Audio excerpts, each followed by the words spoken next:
우리에게 주신 하나님의 말씀은 마태복음 21장 12절부터 22절까지 말씀입니다. 예수께서 성전에 들어가사 성전 안에서 매매하는 모든 사람들을 내쫓으시며 돈 바꾸는 사람들의 상과 비둘기 파는 사람들의 의자를 둘러 엎으시고 그들에게 이르시되 기록된 바 내 집은 기도하는 집이라 일컬음을 받으리라 하였거늘 너희는 강도의 수고를 만드는도다 하시니라. 맹인과 저는 자들이 성전에서 예수께 나아오매 고쳐주시니 대제사장들과 서기관들이 예수께서 하시는 이상한 일과 또 성전에서 소리질러 호산나 다윗의 자손이여 하는 어린이들을 보고 노하여 예수께 말하되 그들이 하는 말을 듣느냐. 예수께서 이르시되 그렇다 어린 아기와 젖먹이들의 입에서 나오는 찬미를 온전하게 하셨나이다 함을 너희가 읽어본 일이 없느냐 하시고 그들을 떠나 성 밖으로 베다니에 가서 거기서 유하시니라. 이른 아침에 성으로 들어오실 때에 시장하신지라. 길가에서 한 무화과 나무를 보시고 그리로 가사 잎사귀 밖에 아무것도 찾지 못하시고 나무에게 이르시되 이제부터 영원토록 내가 열매를 맺지 못하리라 하시니 무화과 나무가 곧 마른지라. 제자들이 보고 이상히 여겨 이르되 무화과 나무가 어찌하여 곧 말랐나이까.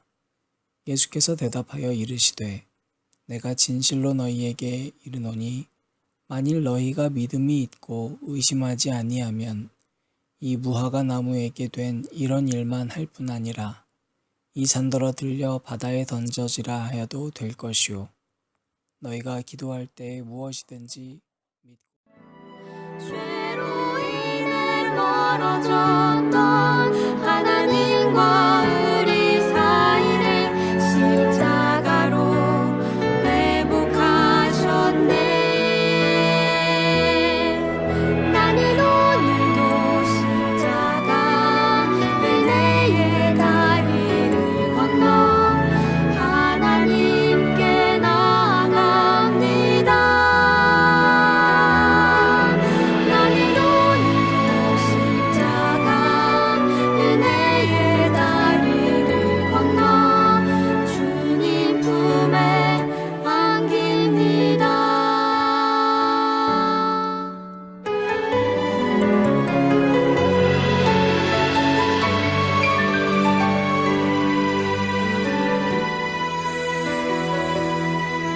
죄로 인해 멀어진 하나님과 나 사이 사랑의 다리가 놓였죠.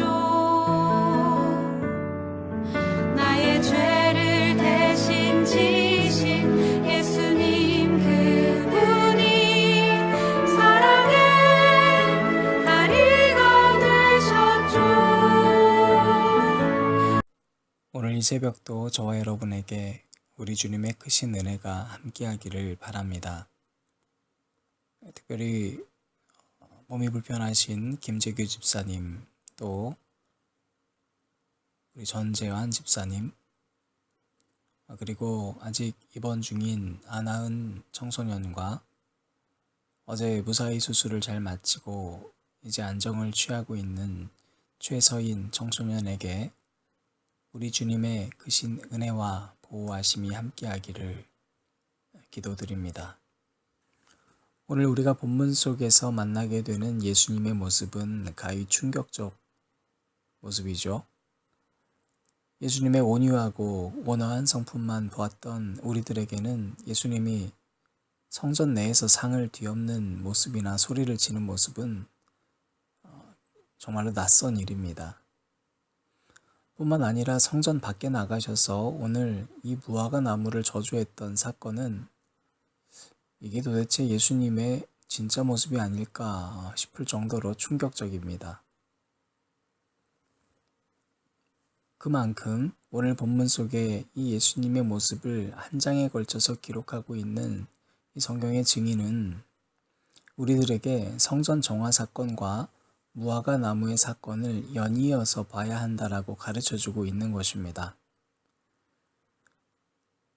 마태복음과 마가복음, 누가복음에 기록된 무화과 나무에 대한 해석을 다양한 각도로 해석하실 수 있습니다. 그러나 오늘 본문에서 무화과 나무에 대한 이 이야기는 역사적 해석이나 재림에 대한 해석이 아닙니다.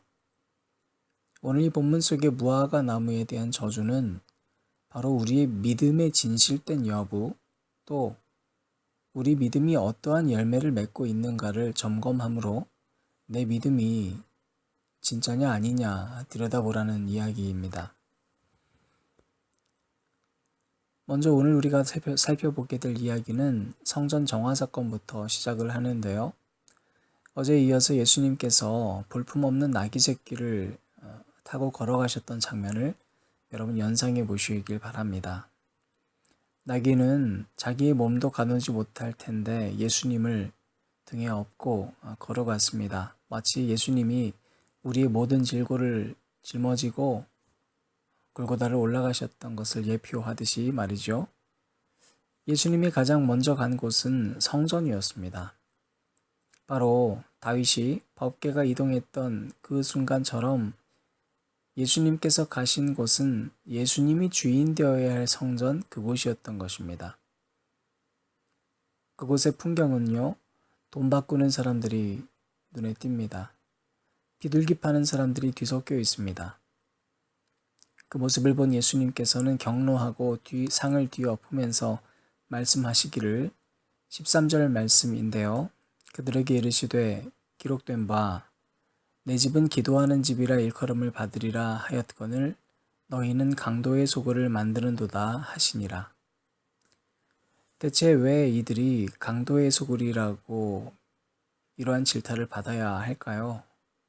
대체 왜 이 성전 안은 강도의 소굴이 된 것일까요? 오늘 예수님께서 말씀하셨는데요. 이 13절 말씀에서 상반절에 그들에게 이르시되 기록된 바 내 집은 기도하는 집이라 이렇게 얘기하셨습니다. 다시 말하면 성전은 내 집이라는 것입니다. 예수님은 성전의 주인이 누구여야 하는지를 분명히 선언하고 계셨습니다. 그리고 그 집의 용도가 무엇인가에 대해서 기도하는 집이라고 말씀하셨습니다. 맞습니다. 여러분, 성전은 기도하는 집입니다. 그러면 우리는 한 가지 생각을 더 해야 합니다. 이 성전을 이용하고 있는 사람들이 기도를 하지 않았는가에 대한 문제제기입니다. 제사장과 바리새인들은 늘 성전 중앙에서 열심을 내서 기도하지 않았습니까? 그런데 왜 예수님께서는 이 성전을 가리켜서 강도의 소굴이라고 표현하셨을까요? 다만 지금 거래 행위를 하고 있기 때문일까요? 우리는 이들이 비둘기를 판매하고 금전을 나누었던 이유에 대해서 살펴볼 필요가 있습니다. 하나님께서는 구약에서 제사법을 제정하셨습니다. 그리고 동물의 피를 통해서 제사를 드려야만 한다고 알려주셨어요. 대개는 소와 양과 염소를 흠 없는 제물로 드려야 하는데 경제적으로 어려운 사람들을 위해서 비둘기의 새끼를 예물로 삼을 수가 있었습니다. 그래서 빈부귀천을 막론하고 하나님께 나올 수 있도록 하나님은 미리 이 제사를 디자인하셨던 것입니다. 성전도 그 제사를 위해서 비둘기를 매매했습니다. 자, 14절부터 15절까지 말씀을 보면 맹인과 저는 자들이 성전에서 예수께 나아오매 고쳐주시니 대제사장들과 서기관들이 예수께서 하시는 이상한 일과 또 성전에서 소리질러 호산나 다윗의 자손이여 하는 어린이들을 보고 노하여 예수께 말하되 그들이 하는 말을 듣느냐? 예수께서 이르시되 그렇다. 어린 아기와 젖먹이들의 입에서 나오는 찬미를 온전하게 하셨나이다 함을 너희가 읽어본 일이 없느냐 하시고 라고 말씀을 합니다. 이들은 예수님이 주인된 성전에서 하나님의 뜻대로 소외된 자들을 위해 마련된 제도를 시행하고 있었습니다. 그러나 실제 성전 내부에서 그들의 삶의 모습은 맹인과 저는 자들은 물론 어린아이들까지도 소외시키는 삶을 살아가고 있었습니다. 교회가 제도와 형식은 지키고자 했지만 실제 삶에서는 하나님의 뜻대로 살아가지 못했던 이들의 삶은 성전 내부에서부터 구현되고 있었습니다. 이들의 삶은 곧 잎이 무성하되 열매 없는 삶이요. 이것은 곧이어 성전 밖의 무화과 나무, 즉 성전 밖의 그리스도인들의 삶에 대하여 이야기하고 있습니다. 그래서 오늘 주님께서는 22절 말씀에 이렇게 말씀합니다. 너희가 기도할 때에 무엇이든지 믿고 구하는 것은 다 받으리라 하시니라. 믿고 구하는 것은 다 받겠다라는 이 말씀은 우리 삶에 실제로 보이는 표징이 당장 나타나지 않는다 할지라도 하나님께서는 믿음대로 구하는 사람들의 기도를 다 들으시고 이루어 주시기 때문에 오늘 너희들은 믿음대로 살아가라는 이야기입니다. 다시 말하면 우리 내면의 욕망이 예배의 형식과 절차는 지키고 중요하게 생각하면서도 실제로 성전 안에서의 모습은 돈과 외형적인 요소는 나날이 발전한다 할지라도 오히려 사람들은 소외되고 소외된 사람들의 당연한 권리마저 침탈하는 강도와 같은 모습으로 바뀌어가는 교회를 지적하고 있습니다. 믿음의 검증은 성전 안과 밖에서의 모습으로 나뉘는 것이 아니라 이어져야만 합니다.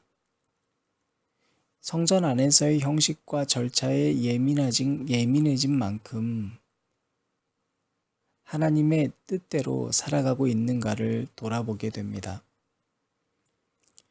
어느덧 우리는 정작 중요한 소외된 한 사람을 위해 존재해야 되는 교회의 본질, 아니 그 집이 누가 주인이신지를 망각해버린 것은 아닙니까? 강도의 소굴이라 함은 주인의 집에서 주인의 뜻대로 사용하지 않고 내 마음대로 사용하고 있다는 것을 말합니다. 성전 안에서조차 누군가를 소외시키고 끼리끼리 살아간다거나 그 성전의 주인이 예수님이라는 것을 망각하고 살아가는 것, 결국 그래서 내가 주인처럼 주인 행세를 하고 살아간다는 것은 아닌가. 우리는 곰곰이 생각해 봐야 합니다. 그것은 반드시 성전 밖의 삶으로 나타납니다. 예수님께서는 성전 밖으로 걸어가셨습니다. 그리고 잎만 무성한 무화과 나무를 보고 크게 나무래신 것처럼 성전 안에서의 모습은 성전 밖으로 나가 삶이 예배가 되어야 할 우리가 겉만 요란하고 형식은 다 갖췄지만 열매 없는 삶이라는 것을 오늘 말씀은 우리에게 다시 증언하고 있습니다. 사랑하는 앉은자리 기도회 들으시는 여러분, 우리가 듣고 배우는 말씀을 성전 내에서 먼저 실천하는 저와 여러분이 되시기를 진심으로 바랍니다. 나의 믿음의 여정 가운데에서 누군가가 나 때문에 소외되어 가는 것은 아닌가 곰곰이 생각하여 참된 우리를 구현해 나갈 때 우리는 성전 밖에서의 삶, 내 가정에서의 모습, 내 일터에서의 문제들이 해결되고 열매 맺는 일이 나타나게 될 것입니다. 그 믿음대로 살아가는 모든 이들에게 무화과 나무의 열매가 열리는 복이 있기를 예수 그리스도의 이름으로 축복합니다.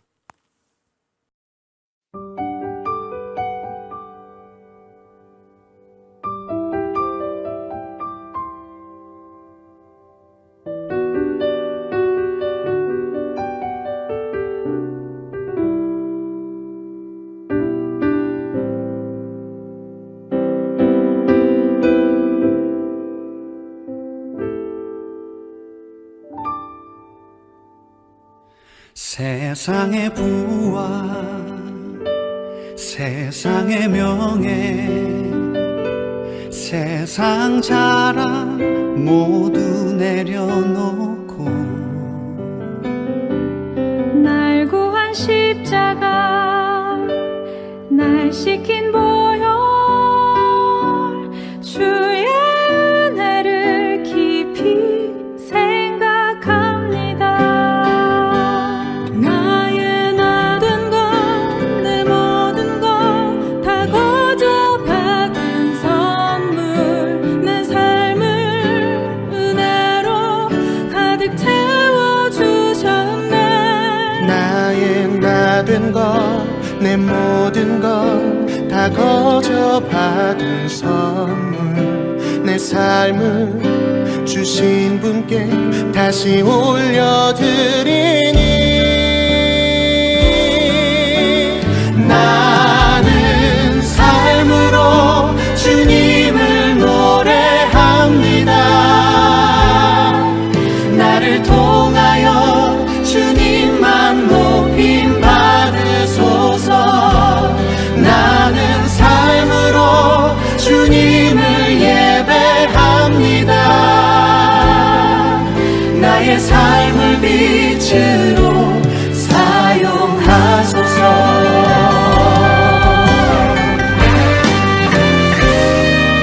세상의 부와 세상의 명예 세상 자랑 모두 내려놓고 날 구한 십자가 날 씻긴 보혈 주의 은혜를 깊이 생각합니다. 나의 나 된 것 내 모든 것 다 거저 받은 선물 내 삶을 은혜로 가득 채워주셨네. 나의 나 된 것 내 모든 것 다 거저 받은 선물 내 삶을 주신 분께 다시 올려드리리. 나는 삶으로 주님을 노래합니다. 나를 통하여 주님만 높임 받으소서. 나는 삶으로 주님을 예배합니다. 나의 삶을 빛으로 사용하소서. 나는 삶으로 주님을 노래합니다. 나를 통하여 주님만 높임 받으소서. 나는 삶으로 주님을 예배합니다. 나의 삶을 빛으로 사용하소서.